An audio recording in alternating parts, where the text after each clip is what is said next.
We have spent all night digging through new court documents in the Delphi murders, getting new insight into this case that captured the nation's attention for almost 6 years.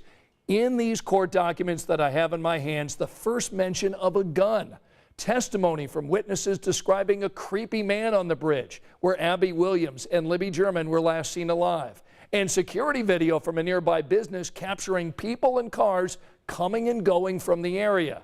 This is the first major update since Richard Allen was arrested last month and charged with Abby and Libby's murder.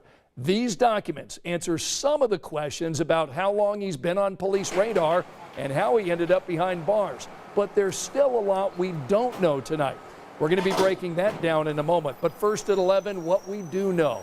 Investigators first talked with Richard Allen back in 2017. He admitted at the time to being on the trail and parking at a nearby building. Allen told investigators back then he saw 3 girls at the Freedom Bridge, but said he did not speak with them. Fast forward to October 13th of this year when he was interviewed again.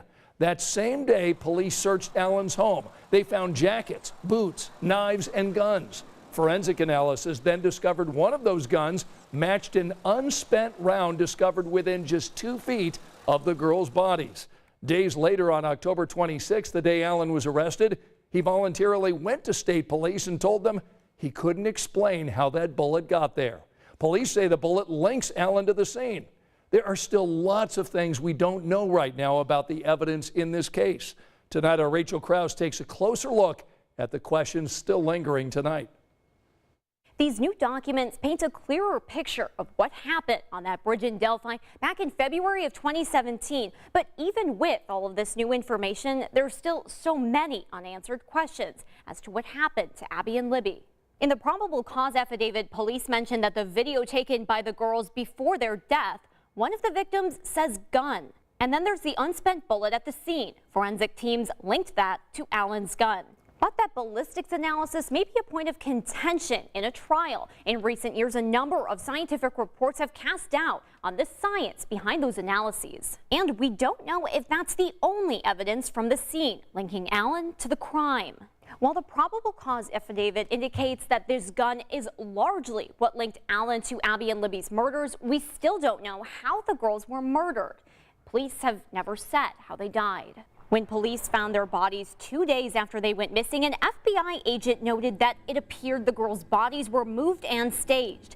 There were no visible signs of a struggle or fight, and a piece of clothing was missing. But the biggest question for many tonight is why would Allen have killed Abby and Libby? We still don't know the motive. Why would Mr. Allen kill these 2 young girls back in 2017? What is the motive? The allegation is kidnapping. But for what purpose? What was he going to do? Hold them for ransom? That's unlikely.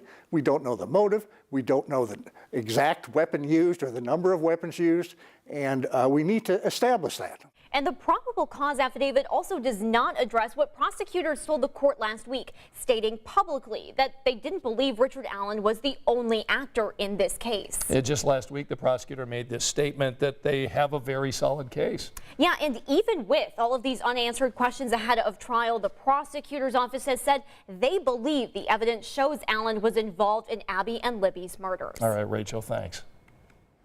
Now, investigators tell us they were able to piece together some of this case through witness statements and video evidence. Court documents repeatedly mention footage captured by cameras at Hoosier Harvest Store. Our news crews were out there today. So we put together this map that I want to show you so you get an idea about where everything is. So Hoosier Harvest Store is right here. That's this building. Now, this is right across the street from the Monon High Bridge Trail, which you see here in red. Now, there was a witness who said that she was driving eastbound on this road. This is 300 North the day the girls disappeared, and she said she saw a guy wearing a blue jacket and blue jeans who was muddy and bloody. Video also captured a car that investigators say resembled Richard Allen's Ford Focus at 1:27 p.m. Now, witnesses reported seeing a car with a similar description. Allen told police he was at the trail from 1:30 to 3:30, and video from Hoosier Harvest Store leads investigators to believe that Abby and Libby were dropped off at 2 p.m. Now I want to give you a look at what's next in this case. Richard Allen's attorneys want to take the trial 150 miles outside Carroll County. They want to avoid a tainted jury pool based on this case's extensive media coverage. But as you see here, just outside that 150-mile circle, they're looking at two places where they would like to hold the trial, Jeffersonville or Evansville. So far, a judge has not ruled on that change of venue request. Now, you can find our in-depth coverage of the Delphi murders online. You can do it right now, and it's easy. Just go ahead and scan the QR code you see here on your screen. That'll take you to all of our stories in this case. You can also check out all the court documents that I've been talking about. Right now, it's all there for you on WTHR.com.